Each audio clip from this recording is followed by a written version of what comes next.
প্রথমে আপনাদের একটা কৃতজ্ঞতা জানাচ্ছি, ধন্যবাদ জানাচ্ছি। এই ত্রিপুরা রাজ্যের এখন প্রায় 40 লক্ষ মানুষের তরফ থেকে গত 5 তারিখে আমাদের রাজ্যের দুটি প্রান্ত থেকে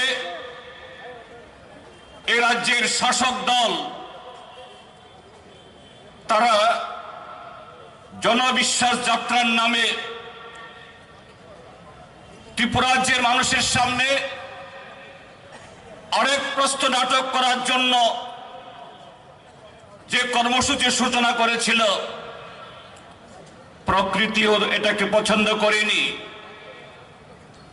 গত 5 তারিখ থেকে সারা ত্রিপুরা রাজ্যকে কুয়াশা এবং দুর্যোগ তার চাদর জন্য ডেকে রেখেছিল। আজকে আপনারা এখানে আসছেন, আকাশ খুলেছে, আকাশ হাসছে। সারা ত্রিপুরা রাজ্যের মানুষের তার যে আওয়াজ, তার যে আকাঙ্ক্ষা, তার যে আগামী দিনের শপথ, সেটা বই আপনারা গ্রাম পাহাড় থেকে এখানে এসছেন, আজকে তার প্রমাণ। আপনাদেরকে অসংখ্য অসংখ্য ধন্যবাদ, লাল সালাম। বন্ধুরা, আজকের আপনাদের এই সমাবেশ গত 5টি বছর আপনারা যারা সংগঠিত অসংগঠিত বিভিন্ন ক্ষেত্রে যারা শ্রমজীবী অংশের মানুষ, সে গ্রামীণ দিনমজুর থেকে শুরু করে পরিবহন শ্রমিক, নির্মাণ শ্রমিক, শিক্ষক কর্মচারী, mid day meal workers, anganwadi কর্মচারী, শ্রমজীবী এই রাজ্যের অসংখ্য নারী পুরুষ ত্রিপুরা রাজ্যের এই জনবিরোধী দুর্বিনীত এই সরকারের কাছে গণতান্ত্রিকভাবে, গণতান্ত্রিক উপায়ে আপনাদের দাবি দাওয়া প্রতিষ্ঠা করার জন্য, আপনাদের ন্যায্য দাবি আদায় করার জন্য, আপনাদের অর্জিত অধিকার যেভাবে প্রতিদিন প্রতিনিয়ত ওরা হরণ করেছে, এটা রক্ষা করার জন্য বহু লড়াই করেছেন, মিছিল করেছেন, মিটিং করেছেন, ডেপুটেশন দিয়েছেন।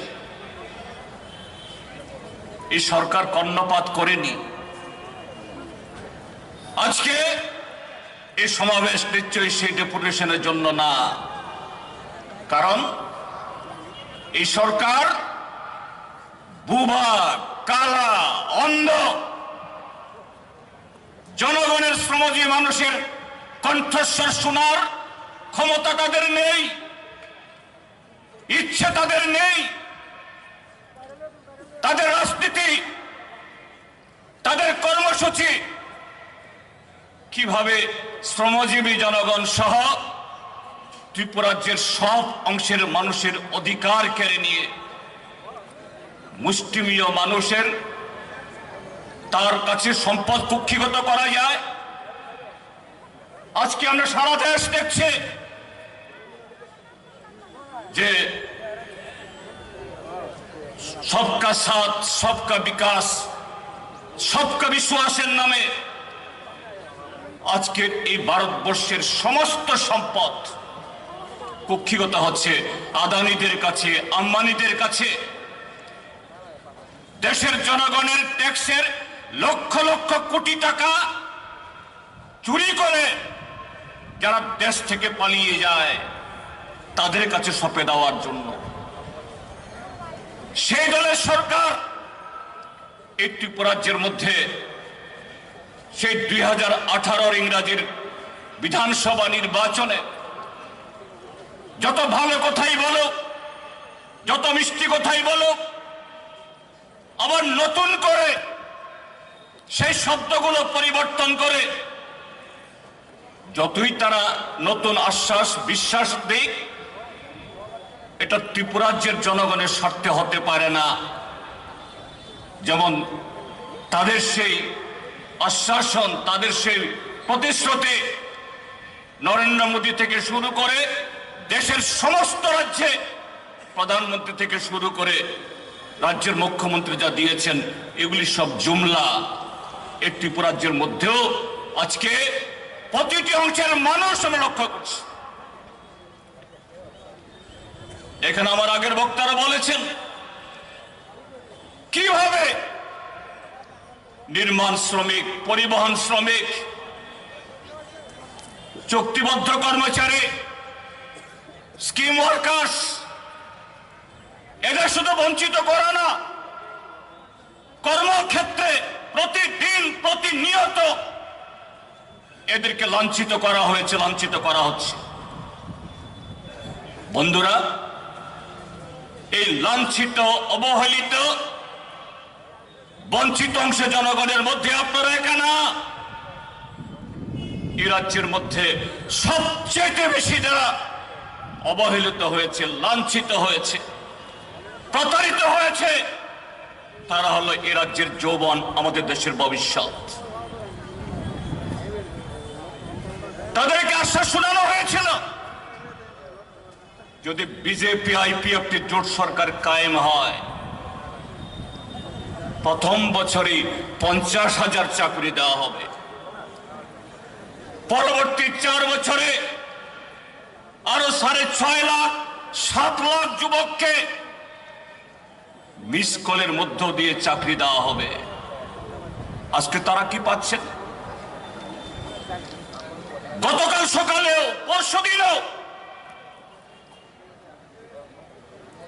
মন্ত্রীর কাছে মহাকরণে বা তাদের অন্যান্য কর্তাব্যক্তিদের কাছে যেখানে যাচ্ছেন তাচ্ছিল্য, পুলিশের লাঠিপেটা, মিথ্যা মামলা।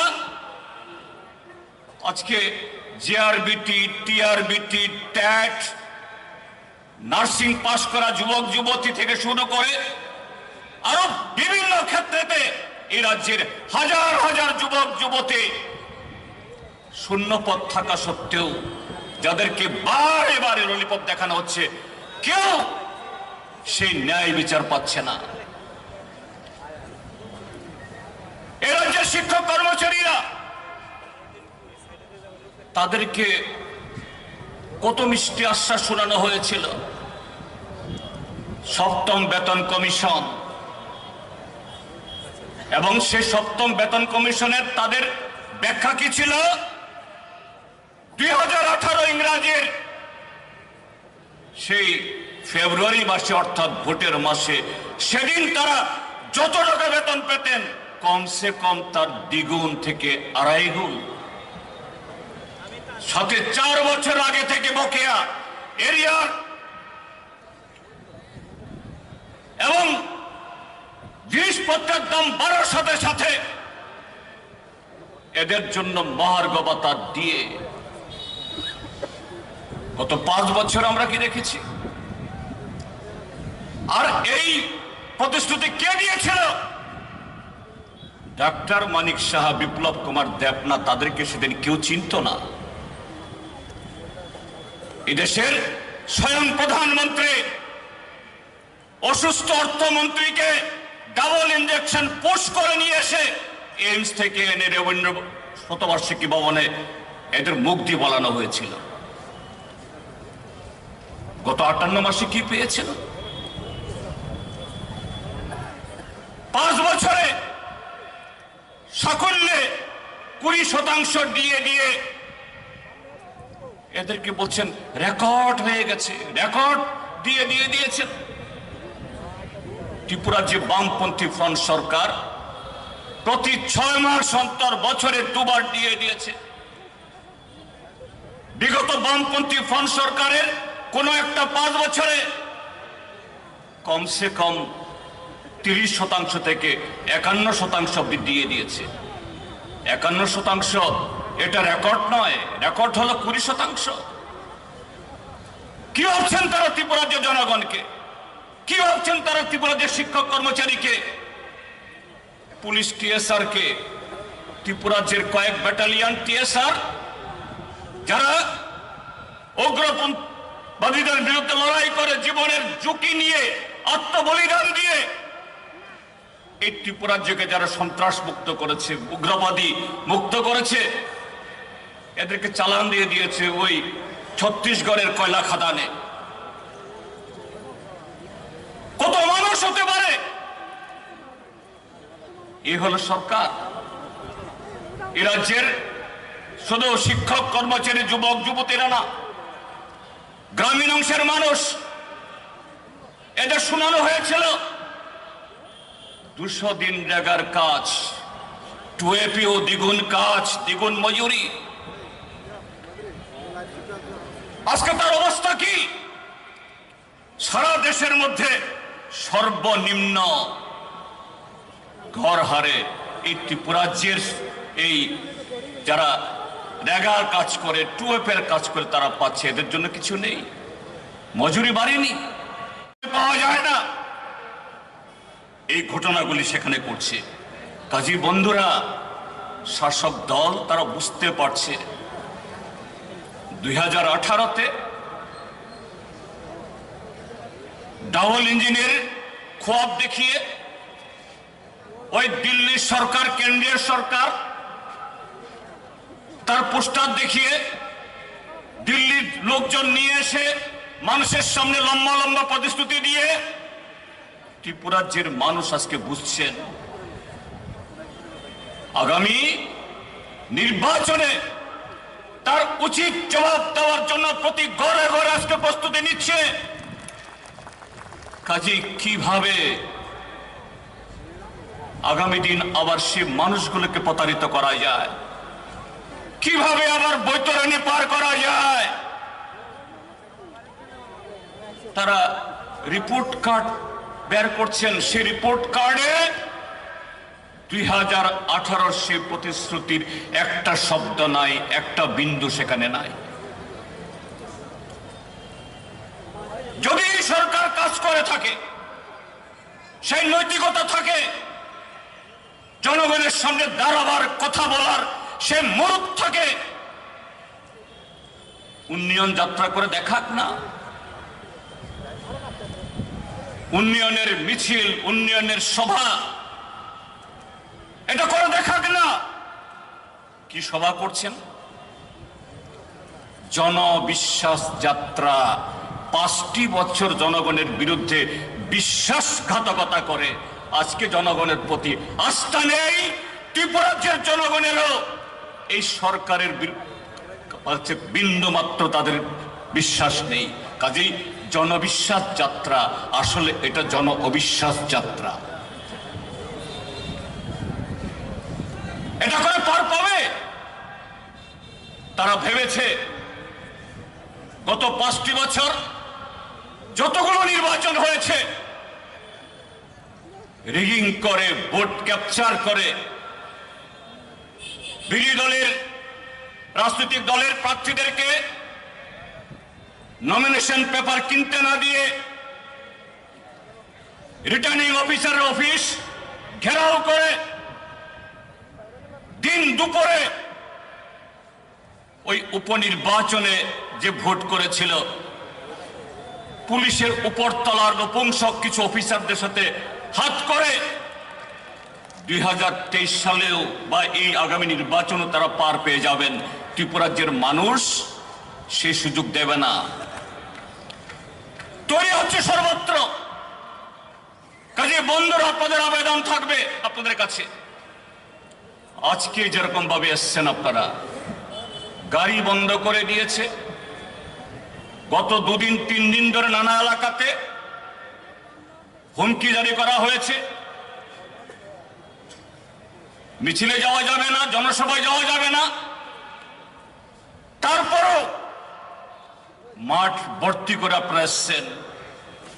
ঠিক তেমনি আগামী বিধানসভা নির্বাচনের জন্য সে প্রস্তুতি শুরু হয়েছে। গত 5 বছরের সন্ত্রাসে, প্রতিকূল অবস্থার কারণে ত্রিপুরাজ্যের যারা ভোটাররা, যারা যারা বামপন্থী ফ্রন্ট সরকারের সময়তে উৎসবের মেজাজে ভোট দিয়েছেন তাদের একটা অংশ হয়তো ভাবতে পারে বোধহয় এই ভয়ে সবাই জবথুবু হয়ে আছে, ঘর থেকে বের হবে না। কিন্তু গত কদিন ধরে এই ত্রিপুরা রাজ্যের মধ্যে যে নির্বাচনের প্রস্তুতি শুরু হয়েছে নানা রাজনৈতিক দলের, আমরা কি প্রত্যক্ষ করছি? বিশেষ করে বামপন্থীদের এই কর্মসূচিতে, এই প্রস্তুতিতে প্রতিদিন নতুন নতুন মানুষ যৌবনের দল নামছে। রাস্তায় নামুন, দেখুন আপনার সামনে, পেছনে, ডানে, বাঁয়ে অসংখ্য মানুষ এই দুঃশাসনের যুগকে, দুঃশাসনের অবসান ঘটানোর জন্য আগামী বিধানসভায় ত্রিপুরাজ্যে গণতন্ত্র পুনরুদ্ধারে, আইনের শাসন কায়েমে এবং শ্রমজীবীদের যে অধিকার কেড়ে নেওয়া হয়েছে এটা পুনঃপ্রতিষ্ঠায় যারা বঞ্চিত এদের অধিকার ফিরিয়ে দেওয়ার জন্য, ফিরিয়ে আনার জন্য আজকে সেখানে তৈরি হচ্ছেন, তারা পারবে না। আজকে আরেকটা কথা আমি মনে করিয়ে দিতেছি আপনাদের সকলকে। আজকের এই দিন 8ই জানুয়ারি 2019 ভারতবর্ষের কেন্দ্রীয় সরকার 2014 সালে বিজেপি দল বছরে 2 কোটি চাকরি, 5 বছরে 10 কোটি চাকরি, 100 দিনের মধ্যে বিদেশ থেকে কালো টাকা নিয়ে এসে সমস্ত পরিবারের অ্যাকাউন্টে, প্রত্যেক পরিবারের অ্যাকাউন্টে 15 লক্ষ টাকা করে জমা দেবেন, কৃষকদের সমস্ত দাবি পূরণ করবেন, জিনিসপত্রের দাম শূন্যের কোঠায় নামানো হবে, এই প্রতিশ্রুতি দিয়ে এসেছিল। কিন্তু 14 থেকে 19 5 বছর মোদী সরকার একটা প্রতিশ্রুতি পালন করেনি, উল্টো 500,000 টাকার নোট বাতিল, লাভ জেহাদ, গড় ওয়াপসি এ সমস্ত করে এবং সর্বশেষ বিগত নির্বাচনে ওই পাকিস্তানের সাথে যুদ্ধের জুজু দেখিয়ে পার হয়েছে। আমরা সেদিন দেখলাম ত্রিপুরাজ্যের মধ্যেও তাদের দ্বিতীয় সর্বোচ্চ নেতা অমিত শাহ এখানে এসেছিলেন, ধর্মনগরে এবং সবরমের জনসভাতে কি বলছেন? আরে ত্রিপুরাজ্যে গত 5 বছর আগে আপনি বিজেপি দলের সর্বভারতের সভাপতি ছিলেন, আপনার সে বক্তব্য প্রতিটি জনসভায় কি প্রতিশ্রুতি রেখেছিলেন? মানুষের মোবাইলে মোবাইলে ঘুরছে 18 तारीख फरवरी को वोट होगा, 3 तारीख मार्च गिनती होगा, 4 तारीख बीजेपी भाजपा का सरकार बनेगा। वही शाम को बिहार कैबिनेट मीटिंग में ऐसा होगा वैसा होगा, এর জবাব দিন আপনি।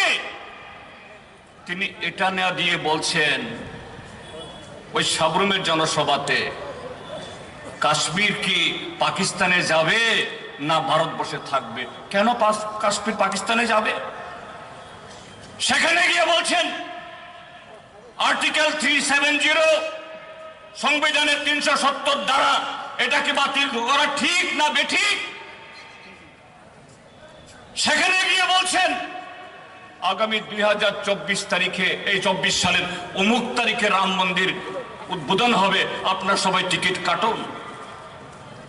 একটা স্বরাষ্ট্রমন্ত্রী, দেশের সর্বোচ্চ নেতা এ কথা বলতে পারেন?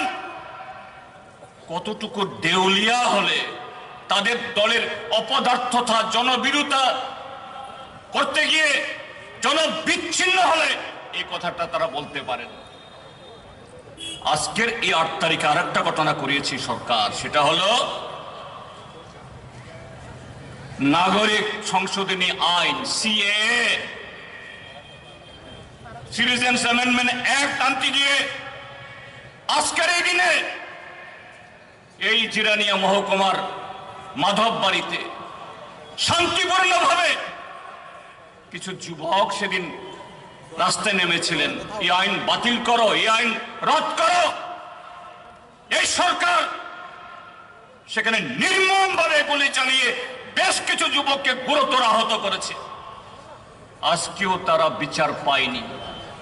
কাজে আজকে ত্রিপুরা রাজ্যের মানুষ যারা গণতন্ত্র হারিয়েছেন, অধিকার হারিয়েছেন, জীবিকা হারিয়েছেন, সবকিছু হারিয়েছেন, তার জবাব চাইছে। কাজে আজকের এই সমাবেশ থেকেও এই সরকারের কাছে তো দাবি জানানোর কিছু নেই। এরা বুবা, কালা, অন্ধ।